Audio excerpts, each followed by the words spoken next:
मेरे YouTube channel Amjad Khan sir Kotda के ऊपर आपका हार्दिक अभिनंदन, स्वागत। मेरे YouTube चैनल को आप लाइक करें, सब्सक्राइब करें और अपने दोस्तों को जरूर शेयर करें और गांव के जितने भी बालक बालिका पढ़ रहे हैं उन तक ये वीडियो को पहुंचाएं ताकि वो इस वीडियो को देखें और अपने गणित की जो समस्या है दूर करें। तो सबसे पहले मैं आपको आज का जो टॉपिक है वो सांख्यिकी को लेकर आया हूँ। सांख्यिकी का जो एग्जाम है जो 13 नंबर का क्वेश्चन आते हैं वो सर्वाधिक नंबर इसी में से आते हैं। तो ये सांख्यिकी इजी चैप्टर है और इसको समझने में भी आसानी है और आप ज्यादा से ज्यादा नंबर ला सकते हो। तो पहले मैंने आपको बताया सूत्र माध्य कैसे निकालना है, माध्यक और बहुलक। अभी मैंने यहाँ पर लिखा है माध्य बराबर, अगर आपको पहली विधि है प्रत्यक्ष विधि तो उसका फार्मूला x बार बराबर sigma fx upon sigma f।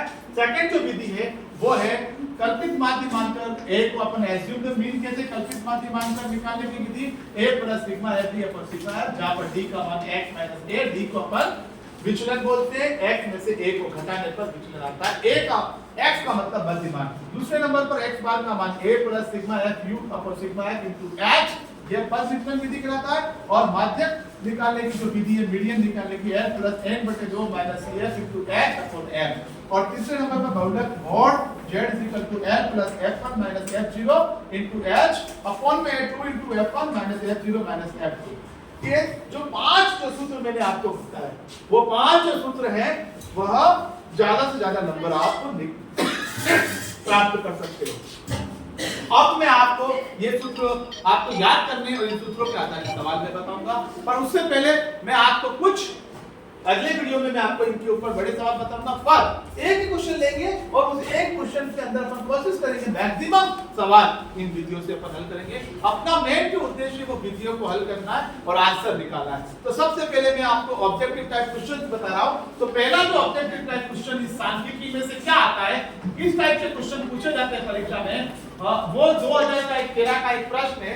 जो 2013 का एक पेपर है मेरे पास, 2013 का बोर्ड पेपर, उसके अंदर सांख्यिकी के अंदर जो एमसीक्यू टाइप क्वेश्चन आए उसके ऊपर अपन डिस्कस करते हैं और इसी तरह के और क्वेश्चंस किस प्रकार के आते हैं उनके ऊपर अपन डिस्कस करके उसकी वैल्यू निकालेंगे। तो सबसे पहले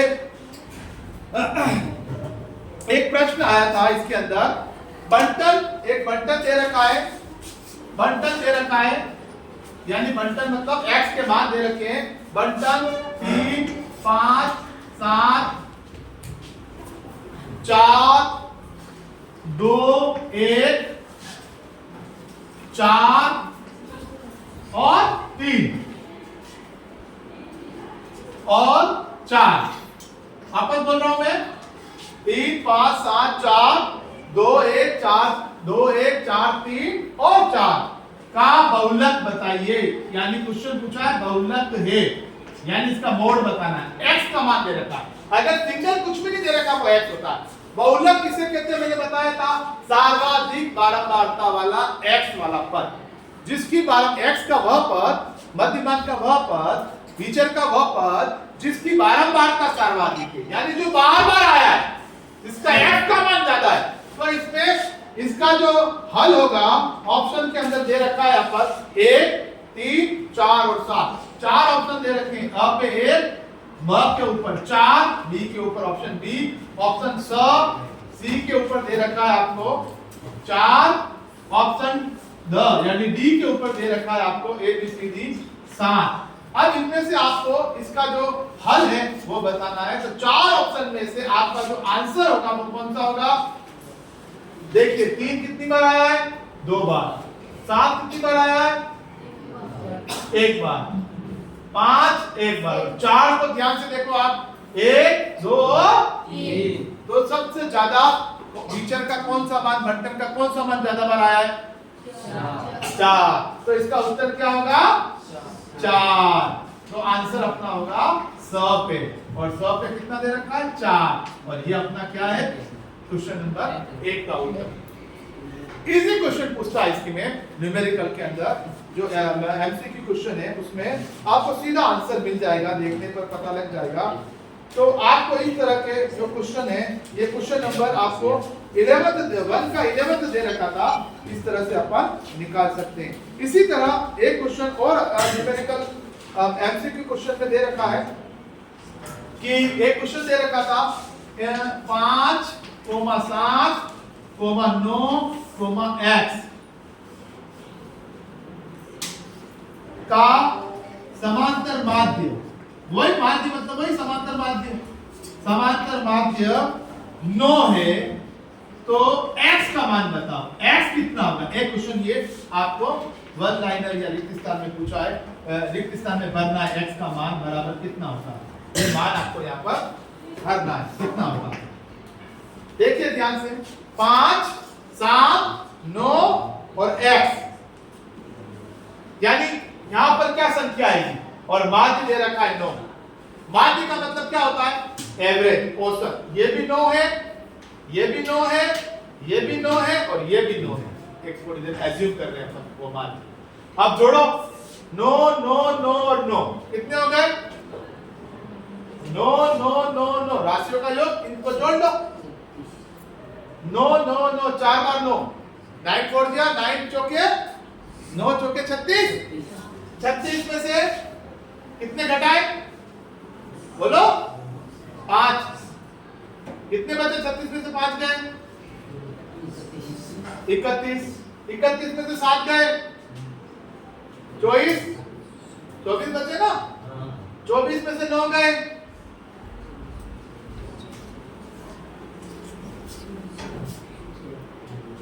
24 में से 9 गए, 15,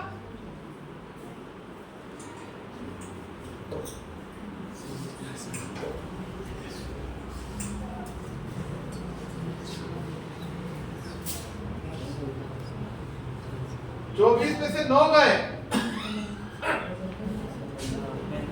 15। अब वापस इनको जोड़ के देखो, क्या 36 हो रहे, 15 और 9 24, 24 और 7 31, 31 और 5 36 हो रहे ना 15। तो x की जगह यहाँ पर कितना आएगा, 15। यानी कि इसका एक सूत्र भी है, वो भी बताऊंगा आपको। इसमें कुछ भी नहीं करना है आपको, x का मान निकालना है, अर्थात इस x की जगह क्या संख्या हो कि माध्य 9 प्राप्त हो जाए। यानी कि अगर मैं यह 9 की जगह इस x की जगह 15 लिखता हूं, तो 15, 9, 7 और 5 को जोड़ता हूं तो 36 आते हैं, और 1 2 3 4 पदों की संख्या 4 का भाग देता हूं, 36 में 4 का भाग देता हूं तो 9 प्राप्त होते हैं। और इसमें डायरेक्ट भी आप कर सकते हो, x का मान निकालना है तो x बराबर इन सब का, ये कितने पद है, 4, तो 9 माध्य को 4 से गुणा कर दो, माध्य इंटू पदों की संख्या। क्या फार्मूला बना, माध्य इंटू पदों की संख्या बटे शेष पदों का योग, इन सब को जोड़ लो, 5 + 7 + 9 कितने हुए, 9 चौक, अरे सॉरी, माध्य का करके उसको घटा दो, शेष पदों को, माध्य इंटू पदों की संख्या और उसको घटा दो, 5 + 7 + 9, तीनों संख्या अपने पास क्या आया, 9 चौक 36, 7 + 12 और 9, 12 और 9 बोलो 21, और 36 में से 21 गए तो कितने बचे बोलो 15। x का मान, ये दो प्रश्न आपके एक क्वेश्चन आए थे लास्ट ईयर जो क्वेश्चन पेपर था, और इसके अलावा और भी क्वेश्चंस, बड़े क्वेश्चंस भी आए थे। ये दो क्वेश्चन 2 नंबर के थे और ज्यादा इसमें कोई मेहनत नहीं थी, सिंपल अपन ने इसको किया था। इसी तरह कुछ प्रश्न हैं जो मैं आपको बोल के बता रहा हूं, आप ध्यान से देखें, उनको मैं बोल पढ़ रहा हूं, आप ध्यान से देखें उनके क्वेश्चन।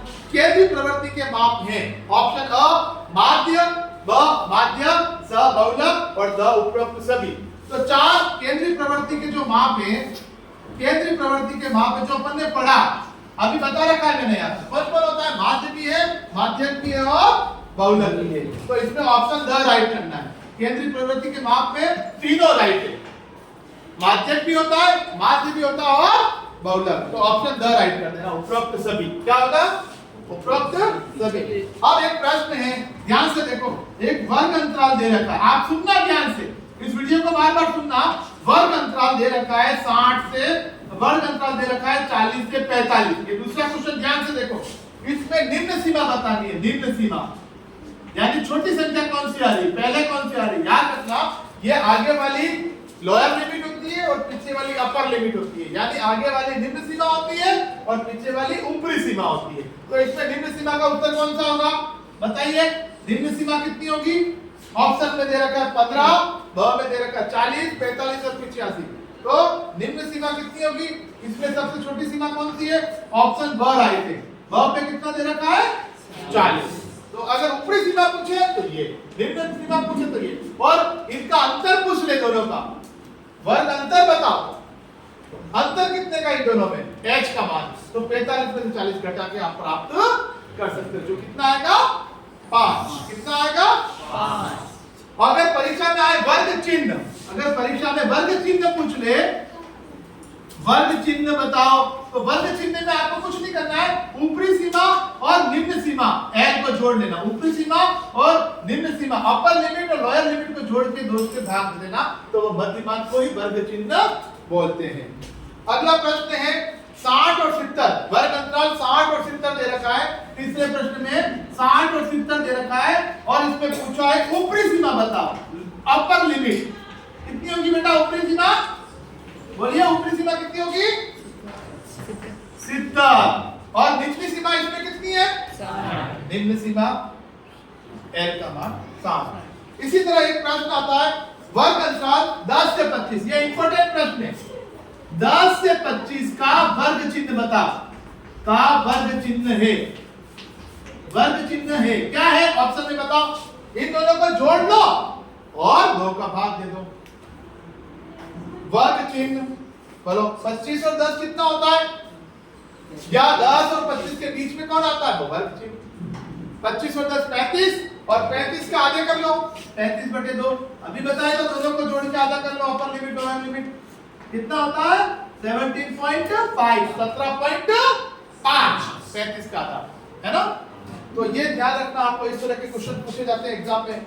फिर आता है 2 3 4 5 6 का औसत बताओ, औसत को माध्य बोलते हैं। तो इसका क्या सूत्र है? राशियों का योग बटे राशियों की संख्या, जिसको अपन ने कहा था सिग्मा x बटे n।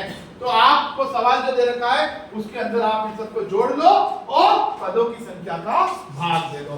इस तरह से आपको एमसीक्यू क्वेश्चन भी, मल्टीपल चॉइस क्वेश्चन भी पूछे जाएंगे और आपको उनका जवाब देना है। एक प्रश्न और आता है, उस प्रेक्षण का मान जिसकी बारंबारता सबसे अधिक होती है। बताइए आप, ये मुंह पे याद कर लो अच्छी तरह मौखिक रूप से।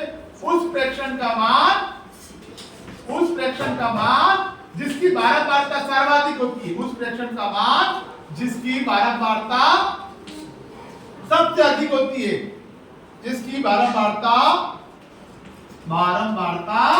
सर्वाधिक है, क्या कहलाता है? वो मैंने बताया नहीं था। वो प्रेक्षण या वो विचर का मान क्या कहलाता है? बोलो बेटा, क्या कहलाता है? बहुलक। क्या कहलाता है वो? बहुलक। मोड कहलाता है, जिसकी बारंबारता सबसे ज्यादा होती है उसको बहुलक बोलते हैं, उस पद का नाम बहुलक है। सांख्यिकी में जोड़ के लिए यूनानी अक्षर प्रयोग किया जाता है। कौन सा यूनानी अक्षर प्रयोग किया जाता है जोड़ के लिए? क्या बताते हैं अपन सांख्यिकी में जोड़ के लिए? कौन सा यूनानी, ग्रीक अक्षर, यूनानी अक्षर कौन सा काम में लेते हैं? बोलो, इसको क्या बोलते हैं जोड़ के लिए? जोड़ के बोलिए सिग्मा। क्या बोलते हैं? सिग्मा। सिग्मा, ये जोड़ के लिए काम में सारणी के टोटल लगाते हैं, सारणी की जो भी अंक है उनको टोटल लगाने के लिए सिग्मा का प्रयोग करते हैं। इसी तरह एक प्रश्न आता है, किसी बारंबारता बंटन में किसी वर्ग की संचयी बारंबारता उस वर्ग से पहले वाले सभी वर्गों की बारंबारताओं का क्या होता है? योग होता है। क्या होता है? योग। आगे वाले ऊपर वाले सभी की जोड़ करते जाते हैं तो संचयी बारंबारता आती है। अगर पहले वाले पद में दूसरा पद जोड़ देंगे इसी तरह दूसरा पद आ जाएगा। इसी तरह अपन बारंबारता से संचयी बारंबारता बनाते हैं। तो ये क्वेश्चन याद रखना, जोड़ के लिए कौन सा यूनानी अक्षर काम में लेते हैं? सिग्मा। और इसको लिखते रहना, उस फ्रैक्शन का मान जिसकी बारंबारता सर्वाधिक होती है। इस तरह अपन इन क्वेश्चंस को अच्छी तरह कर सकते हैं। इसी तरह एक प्रश्न आता है, माध्य बताओ, औसत माध्य। अगर आपको परीक्षा में दे रखा है कुछ सवाल 2, 3, 4, 5, 6 का औसत बताओ, यानी माध्य बताओ। औसत को ही माध्य कहते हैं, औसत है। अब आप इसमें कुछ नहीं करना है, इसका हल कैसे करोगे? आप इन सबको जोड़ लेना, माध्य बराबर इन सबको जोड़ लो, 2 + 3 + 4 + 5 + 6 और इनके पद कितने? 1 2 3 4 और 5 का भाग दे दो। जब इनको जोड़ा 3 ने 2 5 और 5 10 और 6 16 और 4 20 आए और 20 में 5 का भाग कितनी बार जाता है? 20 का 5 का टेबल बोल लो 20 आ जाएगा। कितनी बार बोलने पे आता है? तो इसका माध्य 4 होगा, वो सब 4। तो आज मैंने आपको इससे जुड़े हुए कुछ सवाल बताए, तो आप लोगों को मैं और क्वेश्चन बताऊंगा और आज ये वीडियो अपन यही समाप्त करते हैं और कल अपन मिलेंगे इन बड़े क्वेश्चंस में। ये तीनों जो बड़े बड़े क्वेश्चंस हैं माध्यमिक और माध्यमिक के बहुलक के, जब आई और एफ दिया है सब अपन कैसे करेंगे। यह क्वेश्चन बड़े क्वेश्चन परीक्षा के अंदर 4-4 नंबर के क्वेश्चन आते हैं। 13 नंबर का है, सबसे ज्यादा प्रश्न वाली का बेटे इसी का है। आज मैंने आपको सांख्यिकी के बारे में कुछ मल्टीपल चॉइस क्वेश्चन बताए और फार्मूले बताए कि माध्य, माध्यक और बहुलक के फार्मूले कैसे निकाले जाते हैं, उनको याद कर रहे हैं आप। इन्हीं फार्मूले के हिसाब से अपन टेबल बनाएंगे और टेबल के अंदर टेबल की सहायता से, सारणी की सहायता से मान निकालकर इन फार्मूले में पुटअप करेंगे और बोर्ड मास तरीका, bracket open, divide, multiply, addition and subtraction, BODMAS तरीके से अपन इसको कैलकुलेट कर आंसर निकालेंगे। जो हमारा रिक्वायर्ड आंसर होगा वो हमें मिल जाएगा। आप सभी लोगों का बहुत बहुत धन्यवाद। हम फिर मिलेंगे कल नए इसी टॉपिक को आगे बढ़ाते हुए। जय हिंद, जय भारत। तो आप लोग मेरे चैनल को